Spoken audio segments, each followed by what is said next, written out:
মই দৰথি সকলোকে নমস্কাৰ জনাইছো আৰু আজি আমাৰ মাজত আছে ভাস্কৰ কোঁৱৰ।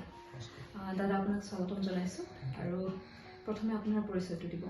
মোৰ নাম ভাস্কৰ জ্যোতি কোঁৱৰ, মোৰ ঘৰ নগাঁও আমলাপট্টি আৰু মই এনেকুৱা ধৰি লোৱা সাপ চাপৰ পৰা লৈ পেলাই বেছিভাগ সাপৰ কাৰণেই মানুহে চিনি পায়, কিন্তু আমি বহুতকেইটাই ল'ৰা আছোঁ নগাঁৱত, যেনে ধৰি লোৱা এনেকুৱা বনৰীয়া যিকোনো জীৱ জন্তু চৰাই সিহঁতৰ কাৰণে আমি কাম কৰি আছোঁ। আৰু আমি যিহেতু গম পাওঁ যে আপুনি প্ৰকৃতি প্ৰেমী, জীৱ জন্তুৰ প্ৰতি আপোনাৰ প্ৰেম আছে, গতিকে আৰু আপুনি সাপো ধৰে শুনিবলৈ পাইছোঁ, আপুনি ক'লে মাত্ৰ। গতিকে এনেকুৱা এটা ব্যতিক্ৰমী চিন্তাধাৰা আপোনাৰ কেতিয়াৰ পৰা কেনেকৈ আহিলে মনলৈ? মানে আচলতে আমি সৰু থাকোঁতে ইয়াত এইবিলাক অলপ বেছি আছিলে, তেতিয়াৰ পৰাই ভাল পাওঁ। এতিয়া মানে কমি গ'ল আৰু তেতিয়াৰ পৰাই মানে এনেই চাই ভাল লাগিছিল, বা টিভি চাই হওক বা ধৰি লোৱা আমাৰ ইয়াতে এনেকুৱা পুৰণা মানুহ আছে, প্ৰশান্ত বৰদলৈ ছাৰ, তাৰপিছতে কুলেন দাস ছাৰ, দিলাৱৰ হুছেইন ছাৰ, আৰু আমাৰ এতিয়া লগতো কাম কৰি থকা স্মৰজিৎ দাদা, আৰু আমাৰ লগৰ ভাইটি বহুতকেইটা আছে তেনেকুৱা। তো তেওঁলোকেও আগৰ পৰাই কৰি আছে। তো প্ৰথমতে সেই ছাৰহঁতৰ পৰা দেখি পেলাই, আৰু তোমালোকে চিনি পাবা চাগে ৰম হৈতেকাৰ বুলি পেলাই এজন মানুহ আছিলে, তেওঁ এতিয়াও ইণ্ডিয়াতে আছে। তেওঁ এতিয়া কিং কোব্ৰাৰ কাৰণে এখন অভয়াৰণ্য বনাই আছে। তো সেই তেওঁলোকক সৰুৰ পৰা দেখি পেলাই ভাল লাগিছিলে আৰু কৰিবলৈ। আৰু আপোনাৰ ভয় নালাগে নে বাৰু? ভয় মানে এতিয়াতো বহুত বছৰ হৈ গ'ল, অভ্যাস হৈ গ'লগৈ আৰু এতিয়া। প্ৰথম যেতিয়া কৰিছিলে তেতিয়া আপোনাৰ ভয় লগা নাছিলে বাৰু?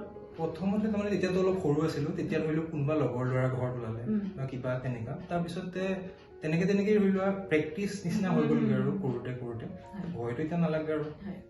আপোনাক এনে কেতিয়াবা অনিষ্ট কৰিছে নেকি বাৰু সাপে? অনিষ্ট সাপে নাই কৰা, বেলেগে কৰিছে, বেলেগ কিবা জীৱ জন্তুৱে, কিন্তু সাপে নাই কৰা।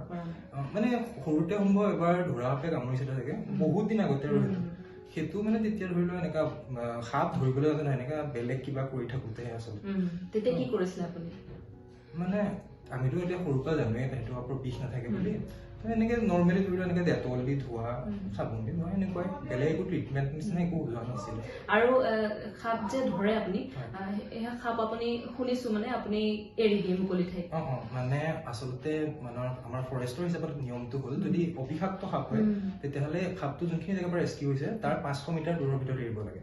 আৰু যদি বিষাক্ত সাপ হয় তেতিয়াহ'লে এৰা সময়ত এজন ফৰেষ্ট গাৰ্ড লগত থাকিব লাগে, আৰু মানে এনেকুৱা প্ৰটেক্টেড জেগাত এৰিব লাগে। আমি সাধাৰণতে বেছিভাগ লাওখোৱাত নি পেলাই এৰা হয়। তাতে মোৰ মানে এনেকুৱা পুৰণা চিনাকি আছে, তোমাৰ বেনৰিছ, তাৰপিছতে অভিজিত শৰ্মা বুলি এজন ফৰেষ্ট গাৰ্ড ল'ৰা আছে, তাৰপিছতে আমি কেইটাই মিলি পেলাই মানে তাত নি পেলাই ধৰি লোৱা তাত তেতিয়া ছেফ হয় মানে বস্তুটো, আৰু সস্তো থাকি যায় আৰু সেইটো কাৰণে। আৰু আমি জানিব বিচাৰিম যে আপুনি এতিয়ালৈকে কি প্ৰজাতিৰ সাপ ধৰিছে আৰু এৰি দিছে? আচ্ছা, আমাৰ এতিয়া বেছিভাগতো মই লোকেলিয়ে কাম কৰিছোঁ বাৰু। আমাৰ ইয়াত পোৱা সাপৰ ভিতৰত বিষাক্ত সাপ ধৰি লোৱা ইয়াত ৰজা ফেটি পায়, আটাইতকৈ বিষাক্ত বুলি কয়। ৰজা ফেটি? হয়। তাৰপিছতে গোৱালা সাপটো পায়, আৰু ফেটি সাপ বিষাক্ত সাপৰ ভিতৰত। আৰু আপুনি মানে ক'ব বিচাৰিছে যে মানে যেতিয়া মানে সাপে খুটে তেতিয়া যেতিয়া দৌৰা-দৌৰি কৰা হয় তেতিয়া গোটেই বিষখিনি সোনকালে হাৰ্টলৈ আৰু তাৰপিছত ব্ৰেইনলৈ যোৱাৰ চান্স থাকে। আৰু যদি আমি ধৈৰ্য ধৰি ৰখি থাকোঁ, ধৰি লওক পটককৈ মানে সেইটো প্ৰচেছটো অলপ শ্ল' হ'ব, আৰু কোনোবাই যদি লৈ যাব সোনকালে যিমান সময় পোৱা যাব। ভাল লাগিলে কথাখিনি গম পালোঁ, আৰু আপুনি এনেকুৱা এটা ব্যতিক্ৰমী কাম কৰি আছে, তাৰ বাবে আপোনাক শুভেচ্ছা জনাইছোঁ। আপুনি ভাল কাম কৰি যাওক। বহুত বহুত ধন্যবাদ।